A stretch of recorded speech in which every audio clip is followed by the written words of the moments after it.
is our identity. That is why our country is great. Hello friends, my name is Arohi and you are watching School Assignment Hell.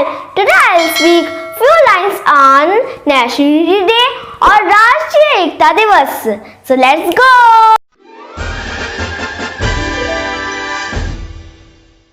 National Unity Day or Rashtriya Ekta Divas is celebrated every year on 31st October.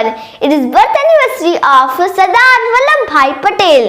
He was the first Home Minister of independent India. He played important role in uniting our country after independence. We celebrate this day to pay a tribute to the Iron Man of India. India is a land of many regions.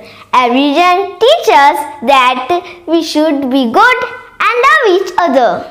We should respect all religions. This year, National Unity Day has special importance because all Indians are uniting to fight against coronavirus. For a strong nation, we should observe National Unity Day every day. For beautiful poem on Rashtriya Ekta Divas or National Unity Day, click the link given in the description box. Happy National Unity Day to all of you. Like, share, subscribe. School Assignment Hell. Bye bye.